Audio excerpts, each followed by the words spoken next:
Hey everyone, it's Alexander Williamson here with The Secret History, living in your outdoor aquariums, ponds, and tubs. So I just wanted to give you guys a little update on how everything was going out in tubland. So we have this oxalis clover that we collected, and really pretty with these yellow blooms and white blooms on the same plant, kind of cool. And then the creeping Jenny and the creeping Charlie that are in the bucket have grown too, even just in a bucket. There's no substrate in there. There are some nutrients in that bag, which is full of lava rock and mulm from another aquarium. Just in the fact that it has mulm and that it's sitting in the water, I'm assuming it's giving off nutrients. But that's all it is in that bucket. Just trying that out to see if I could get some fertilization out of it rather than tossing the whole thing. Then in here, this plant's gone gangbusters. This is a really pretty one also that's also flowering. And this is a local plant found in the marshes around here. And this one has some really interesting characteristics. It has this weird little thing around where the different nodes open. Like this little skirt that breaks open that's made out of like fibers. It's kind of interesting, near where the buds come out, but it's not always where the buds are. It's just where the leaves fork off, which is bizarre to me.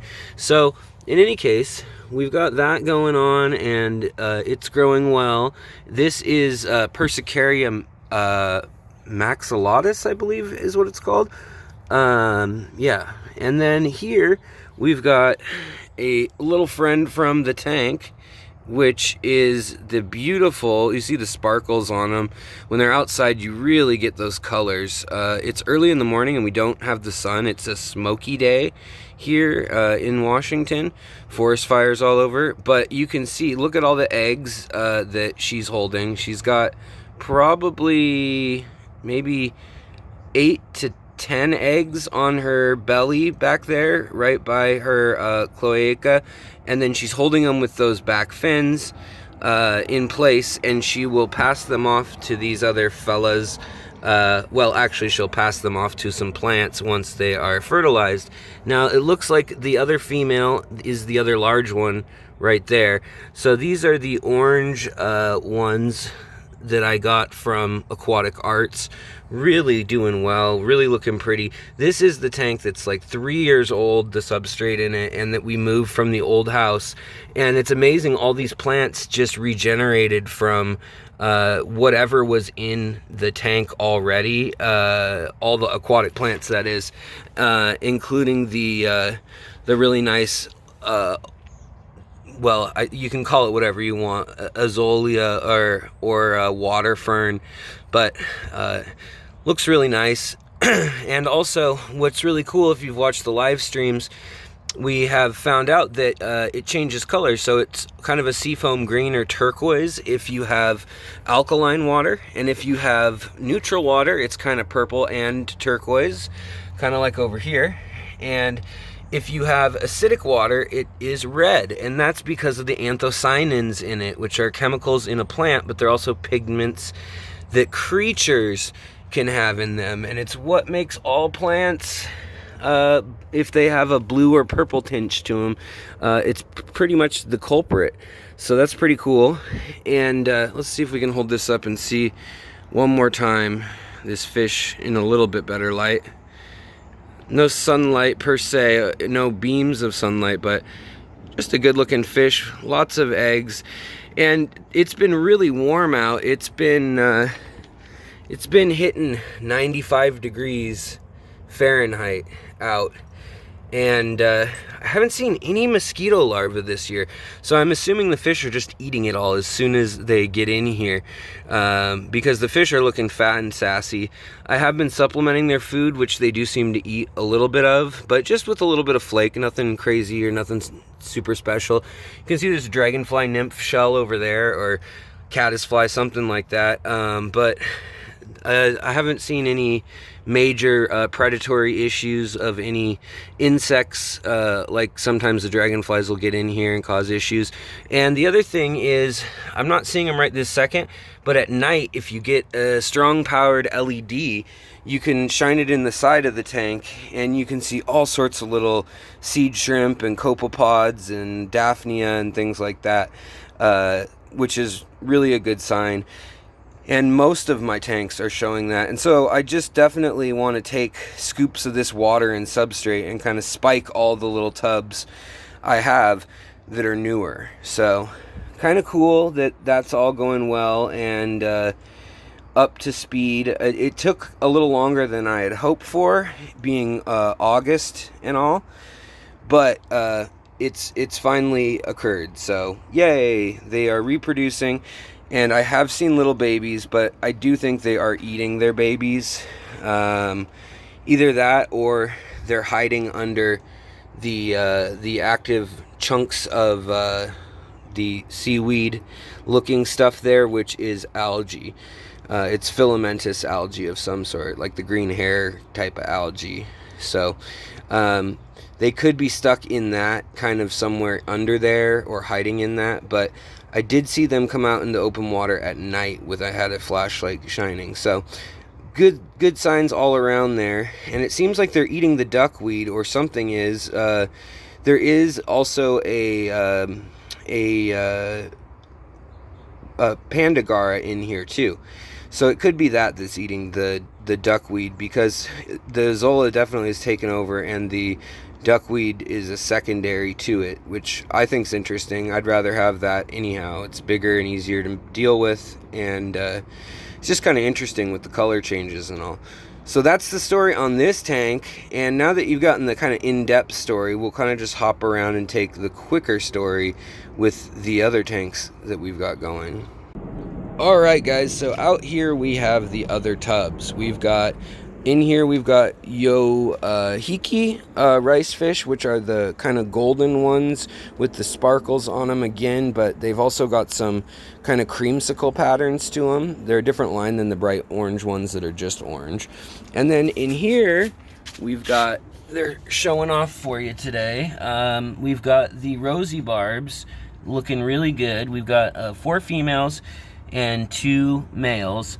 This is just a glass bottom tank, but the leaves from the surrounding area have just fallen in, and then we've put plants that we've collected from local lakes and things all over the place. So we've got kind of a variety of things going on in here, and I know for a fact that there are fry in here because I've collected them and put them into this little container here. Over in this barrel we have paradise fish.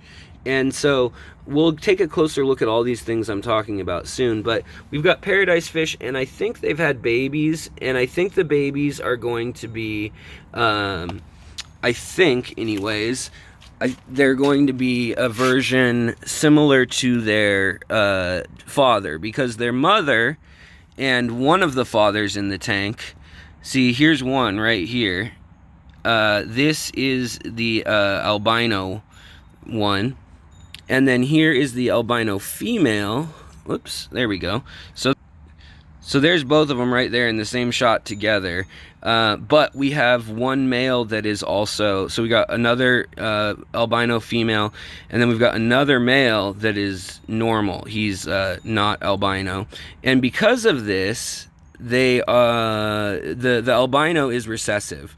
And so if at all, if the babies have at all been created by the ones that are not albino, then even one of those will mean that it's not going to be albino. It's going to be the normal phenotype that you've usually seen in paradise fish.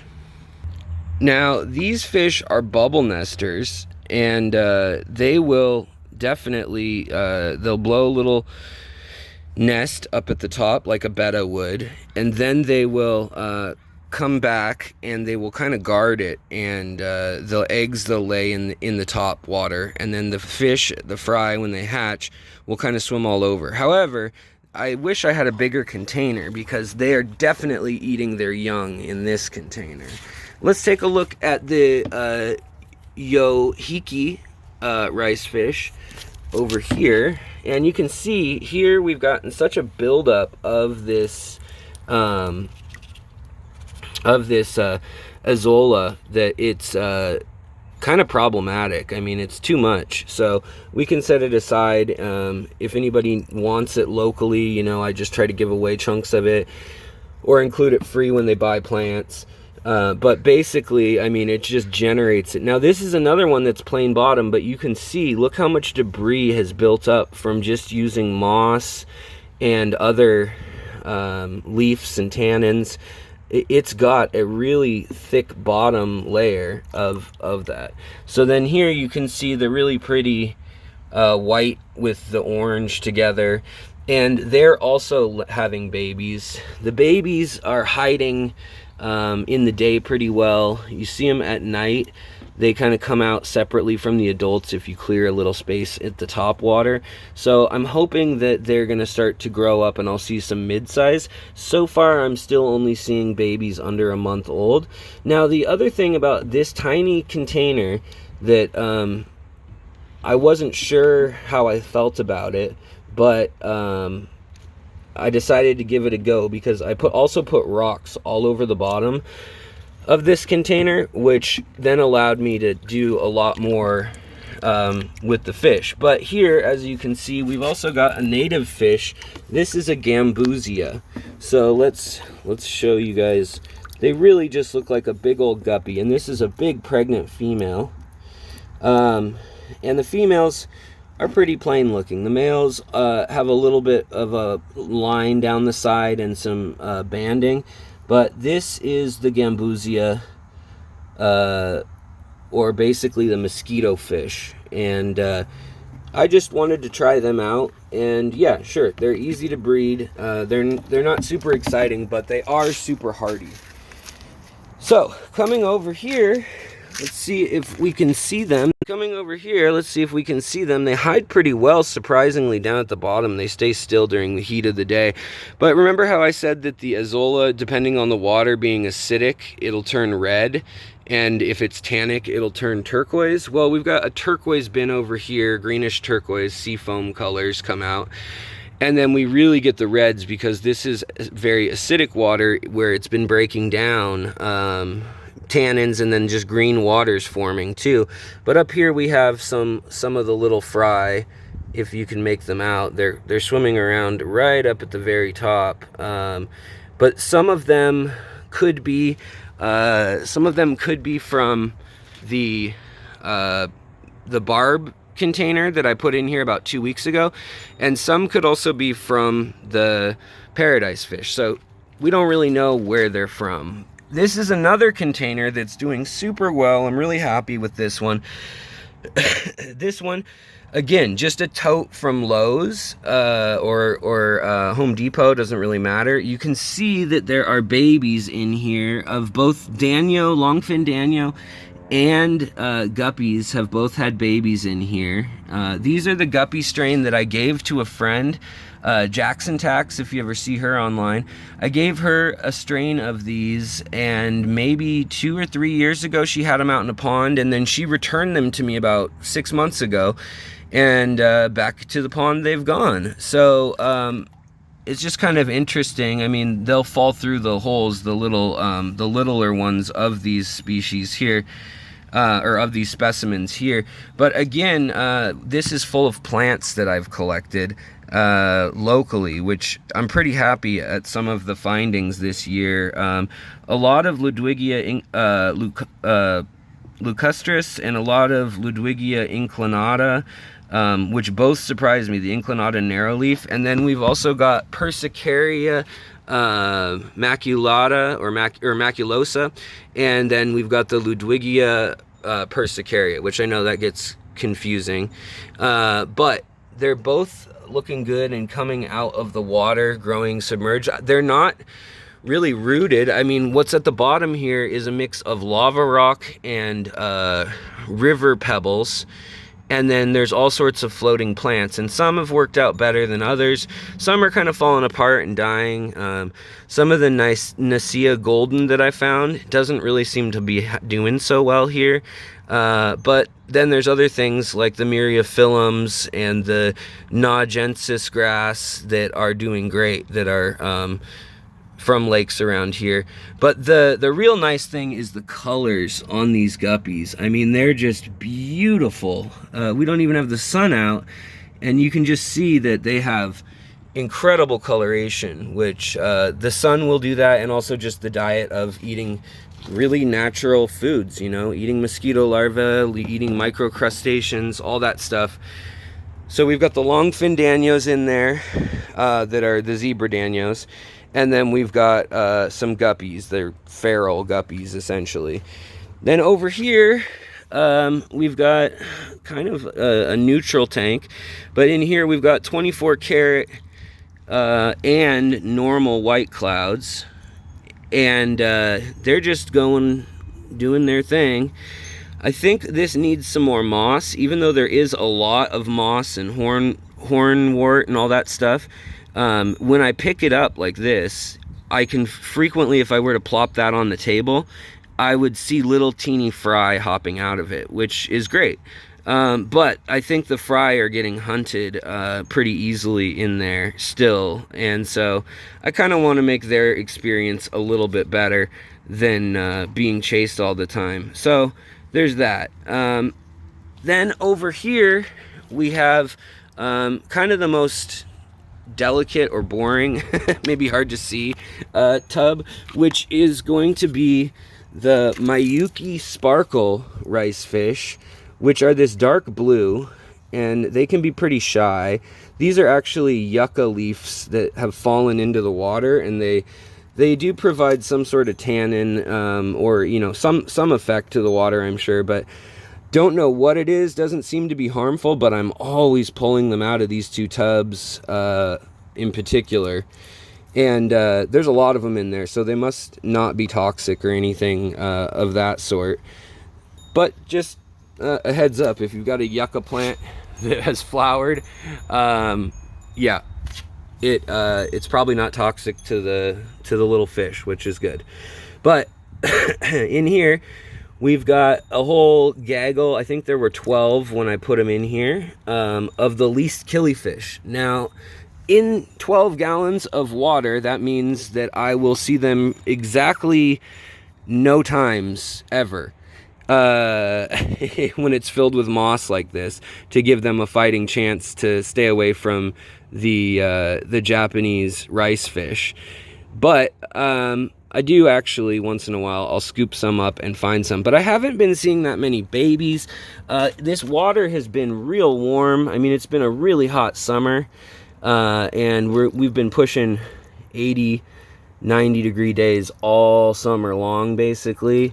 And I think that without a good cool off at night, that the least killifish kind of like a little bit cooler water, honestly, because those are crazy tropical temperatures. But the rice fish seem to be holding up. I mean, we've come out here and used the thermal, the temperature reader, and we've seen that they've survived at 105 degrees Fahrenheit, which is insane.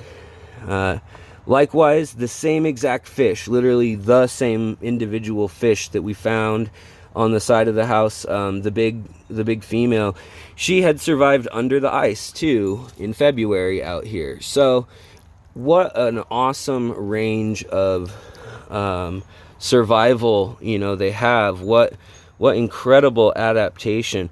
I don't know if we're gonna get any of these guys out today, honestly. They're real quick, and like I said, they're kind of dark blue, so they're really hard to find, and they're sly, these ones. Now the Miyuki, the bright blue Miyukis, those ones are really incredible. All these rice fish are from Aquatic Arts, and there's links in the description below if you want to get some. They're starting to finally get their stock back in now that they've moved locations, and are are in the process of all that, but finishing it. And there's just a lot of options out there in the way of rice fish right now, and it's just growing annually. I mean, every year it grows, and even every month it seems to be growing this year. So I'm really happy that that trend has continued. But in any case, I'm not seeing any, and literally last night I fed 6 or 7 of them in here. They were all hanging out at the top in the moonlight, and it was doing well.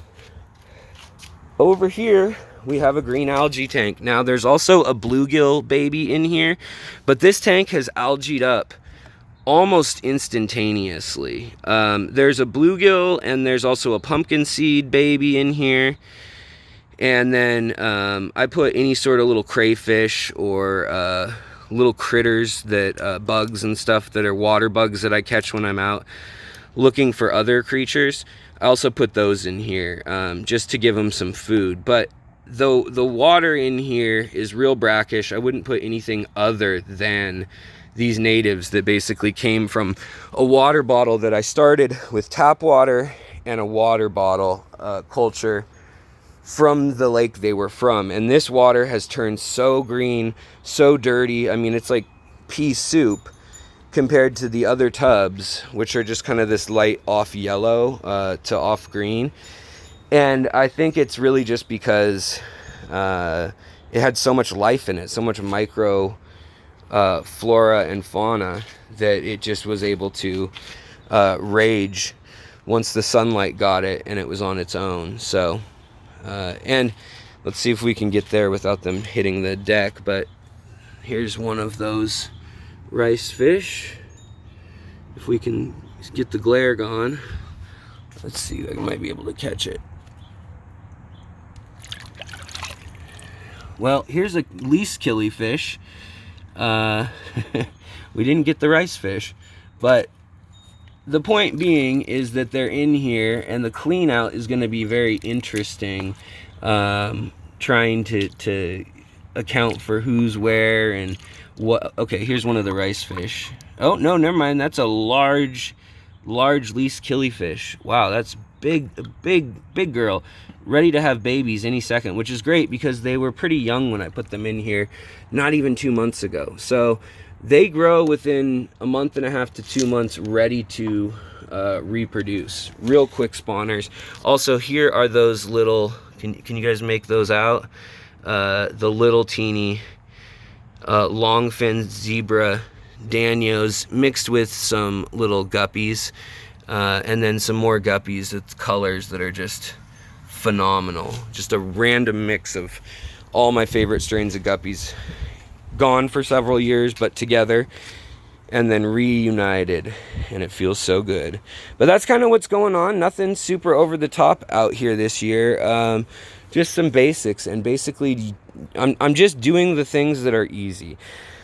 Not having to do water changes, not running filters or heaters or, you know, lights, anything like that. So I've just got things in the shade, and I did another video on the setup of these tubs. So if you're interested in more of the behind the scenes on that, yeah, just check that video out, that live stream out when we talk about tubs.